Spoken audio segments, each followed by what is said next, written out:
I've been a huge believer in all things paranormal for a while now. I've always loved and believed in ghost stories, poltergeist phenomena, and other things like that. Usually the only thing I'm skeptical about is cryptozoology. I don't believe in many of the weird creatures that people report seeing. All that changed during a class trip in my junior year of high school. We went up to the mountains for fresh air, scenery, and spending time bonding with our classmates. One of the required activities was a night hike.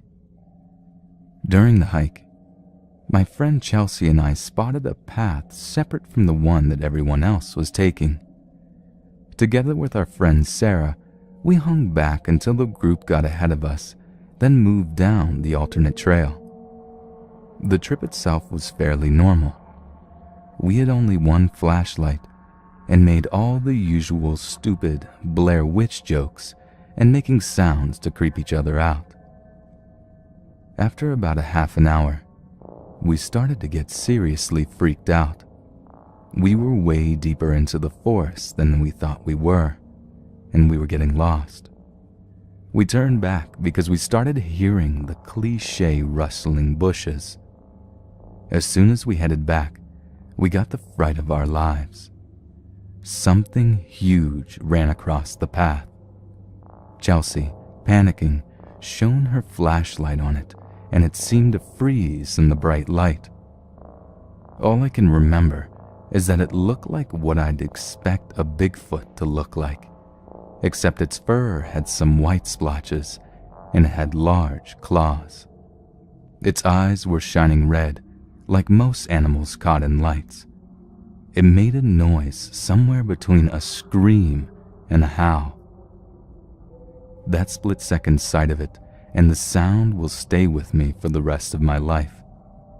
I have never been more scared in my life. Just thinking of what it looked and sounded like is giving me chills as we speak. We ran back the way we came and reached camp at least an hour before everyone else, staying in the main lobby of the camp we were staying at. We asked a few of our classmates later. They said they had heard the scream, howl, but the tour guide told them it was just a mountain lion. We left the next morning without asking any of the camp employees whether they had had a run-in with the Bigfoot thing. It's been a year now, and the three of us still refuse to talk about it. I'm not a cryptozoology skeptic anymore.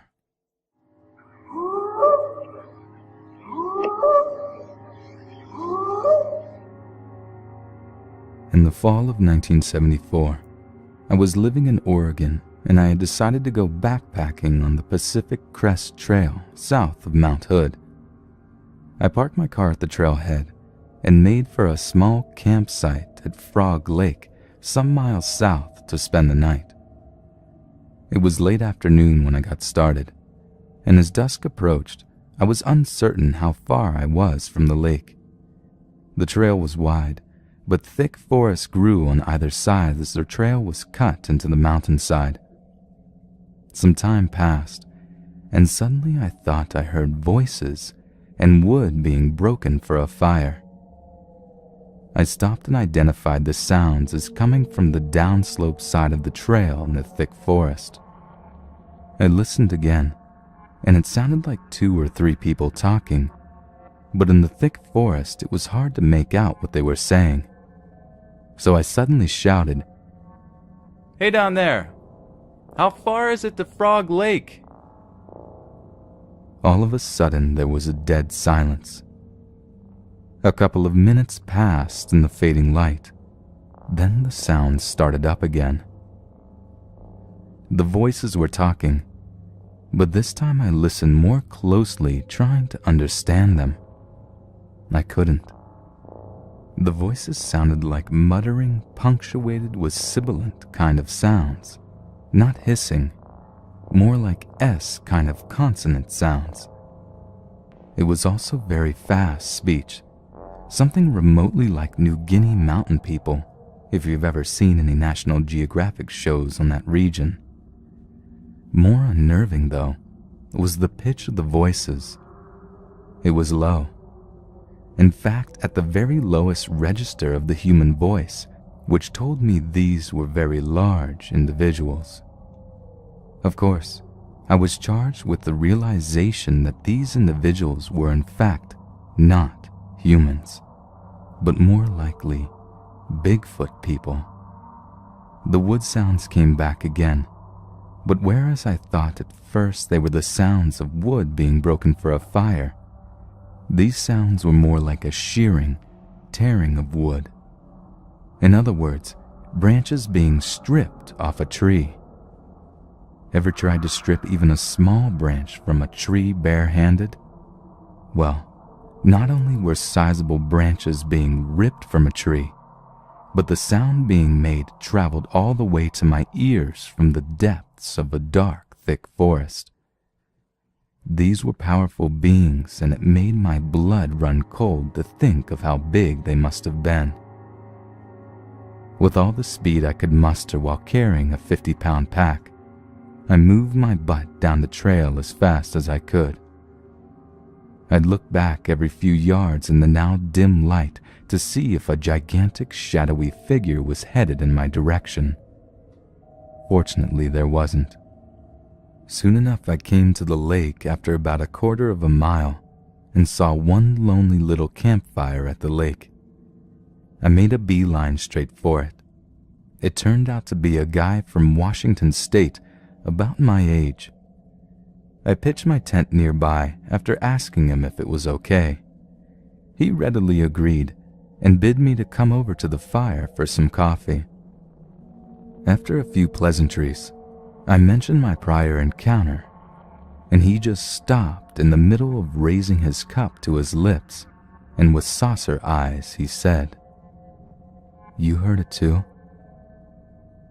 At that moment, by that campfire, alone in the woods, long after vacationers had left the mountains, we bonded in the realization that we were nothing but a couple of Cub Scouts cut off from our troop, possibly never to be seen again.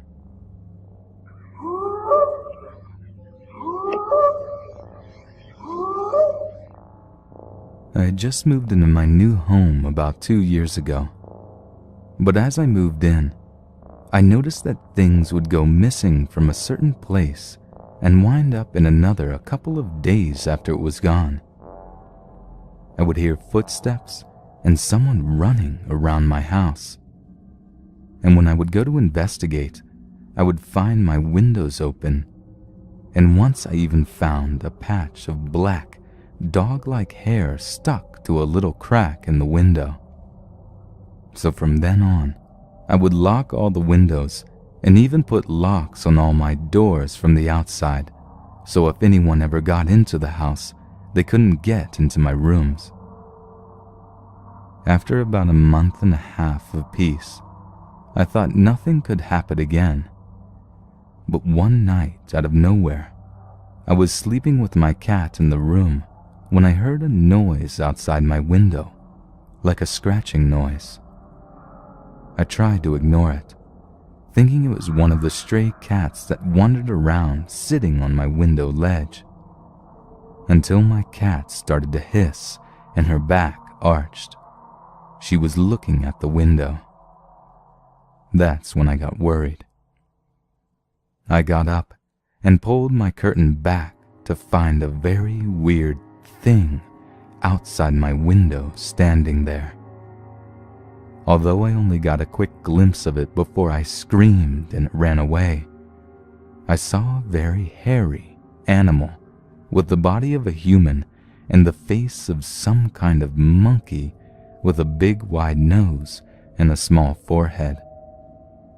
Since then, I have moved to another room in the house and put those burglar bars on my windows and porch so nothing can even have a chance of getting into my home without me knowing it.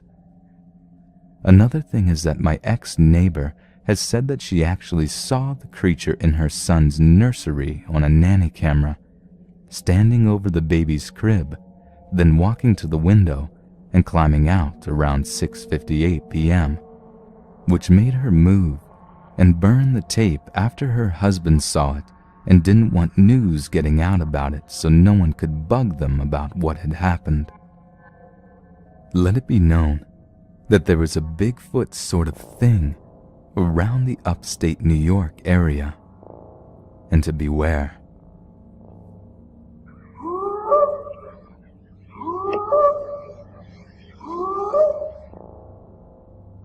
The year was 1974. The place, rural South Florida. My new bride and I found our dream house in the countryside, located right next to a great bass fishing canal. On the other side were endless acres of cattle land. One night, we heard horrible crying and screams, not human, off in the near distance. I figured maybe the cattle were mating, but it sounded more like death wails and seemed to be getting closer to the house as the night went on. These noises kept us up to the wee hours, then stopped around 5 a.m. Around 7 a.m., with my cup of coffee in hand, I stepped out onto my front porch and saw wet sand and mud imprint tracks there. Not human footprints. Being only a fisherman and not a hunter, I couldn't tell what they were. A week later, 2 police officers came to our door wanting to know if we had seen or heard anything unusual lately. They explained that several animals, cattle, had been mutilated in the field next door, and all their blood removed the same night we heard those horrible noises. I explained the prints on my patio, but I had washed them away. They asked us to remain quiet about the incident. Needless to say, our country living was never the same, and we soon sold our home. Florida skunk ape stories arose after that, but I am not a witness to any of those sightings. Only to what I heard and saw that cool, clear Florida night in '74 will I attest to as being the most scariest and heart-pounding experience of my life.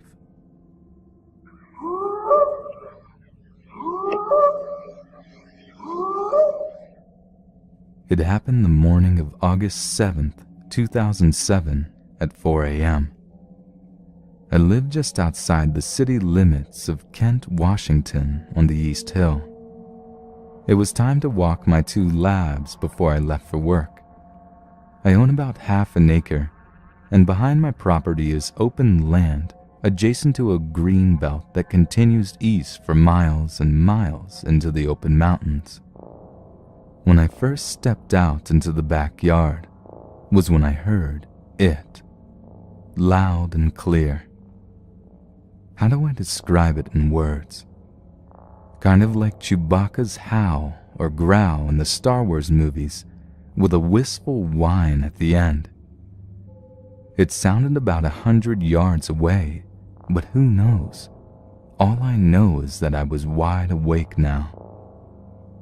My dogs were just milling around, getting ready to relieve themselves, when I spotted 2 red eyes in the bushes behind my property, not more than 30 feet from where I stood. At first I thought I was seeing things, since I had just got up from sleeping. But there it still was staring at me, unblinking, which made me doubt what I was seeing. That is, until I saw it blink. The 2 of us were just staring at each other. Then it began to watch my dogs, both of which are about 90 pounds. They were relieving themselves and had not noticed the thing in the bushes, not 10 or 15 feet from them. The wind was blowing west to east, so my dogs and I were upwind from it, so that is why I presume the dogs did not notice it. The red glowing eyes were about the size of a ping pong ball and about a couple inches further apart than they should have been. It was too dark to make out any features other than its glowing eyes. For some reason, I felt no fear at all in its presence. At least nothing like the feeling I had when I heard it howl when I first stepped out of the house. I never heard anything while it was in the bushes, but it must have made some kind of noise because my male lab turned around and just began to go off barking and growling in the direction of the red glowing eyes. Both the dogs were on retractable leashes, so he didn't try to charge the thing, but my labs were agitated for sure. I saw the eyes turn to the left, and that was the last I saw of it, and not one sound did I hear as it moved away behind the bushes. There's one thing I forgot to mention, and that was that I guess that whatever it was may have been crouched down, as the eyes were rather large, seeing as they were only about 3 feet off the ground, and when it turned to leave, the eyes were moving up and up before I lost sight of their glow at about 5 or 6 feet, as it probably was turning away. What was it? I don't know, but my guess is Bigfoot, just bored and hanging out as he made his way. Strange, but I didn't sense any aggression, not even when my dogs were challenging it.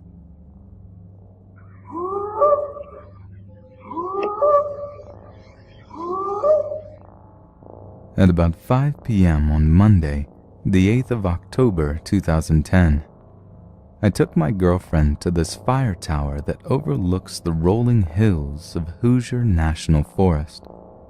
It was about a 15-minute drive down a gravel road, and you pull into this little parking lot with an extremely tall metal fire tower. Once we got there, we climbed, and after urging my hesitant girlfriend to the top, we eventually got there. It was beautiful. The sun was going down and it was warm. We took a few pictures, and as we were doing this, we heard some of the fall leaves being stepped on. We were curious to see who or what it was, because it sounded just a little ways in the woods next to us. In the parking lot, there was only one other car, and we thought maybe it was just the other people hiking or getting ready to go up the fire tower. For about another 5 minutes, we kept hearing distinct crunching of leaves, like someone walking through the woods. The only weird thing was, you can see a lot that high up, and we couldn't see what was making the noise. We started to get a little sketched out, as we were in the middle of the woods alone in rural southern Indiana. So we started to descend from the top of the tower, and as we were walking down, we could still hear leaves crunching, as if someone would take 2 steps and stop.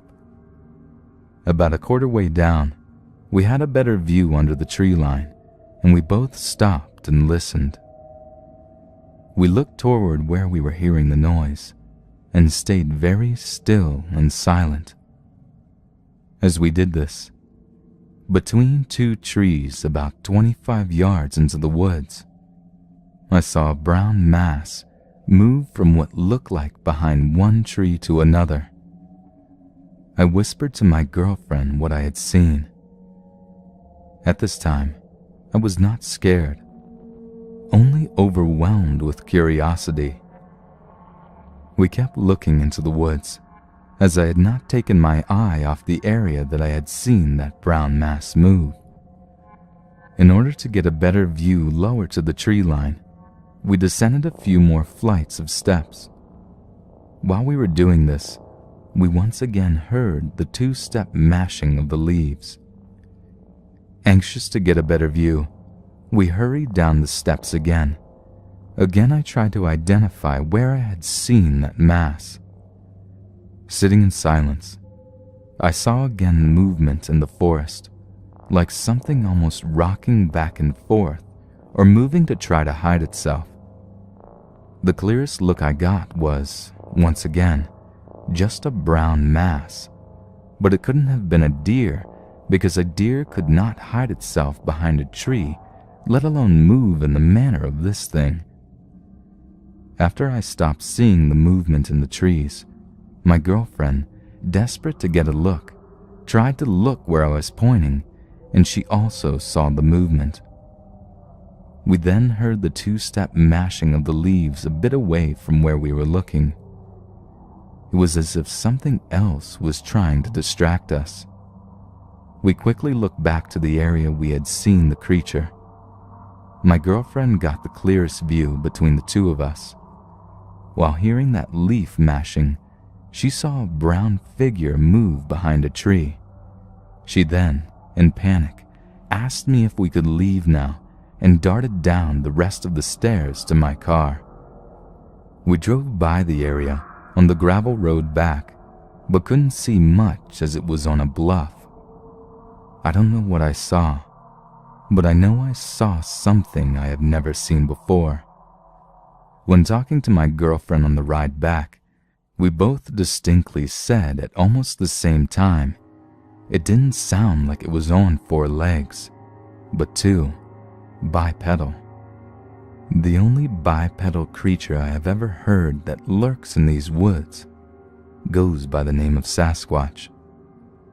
In hearing other eyewitness accounts, people always say that when you're out in the woods and you happen to see the infamous creature, they say you hear him before you see him, which is more than 100% the case with my encounter in Hoosier National Forest.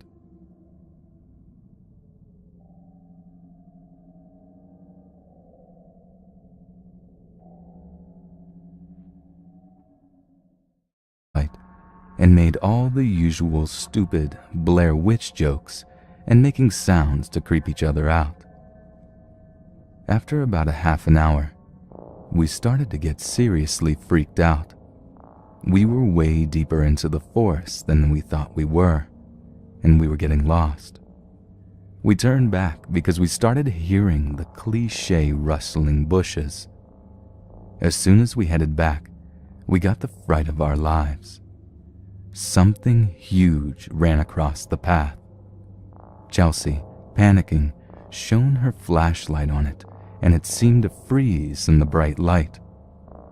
All I can remember is that it looked like what I'd expect a Bigfoot to look like, except its fur had some white splotches and it had large claws. Its eyes were shining red, like most animals caught in lights. It made a noise somewhere between a scream and a howl. I've been a huge believer in all things paranormal for a while now. I've always loved and believed in ghost stories, poltergeist phenomena, and other things like that. Usually the only thing I'm skeptical about is cryptozoology. I don't believe in many of the weird creatures that people report seeing. All that changed during a class trip in my junior year of high school. That split-second sight of it and the sound will stay with me for the rest of my life. I have never been more scared in my life. Just thinking of what it looked and sounded like is giving me chills as we speak. We ran back the way we came and reached camp at least an hour before everyone else, staying in the main lobby of the camp we were staying at. We asked a few of our classmates later. They said we went up to the mountains for fresh air, scenery, and spending time bonding with our classmates. One of the required activities was a night hike. During the hike, my friend Chelsea and I spotted a path separate from the one that everyone else was taking. Together with our friend Sarah, we hung back until the group got ahead of us, then moved down the alternate trail. The trip itself was fairly normal. We had only one flashlight.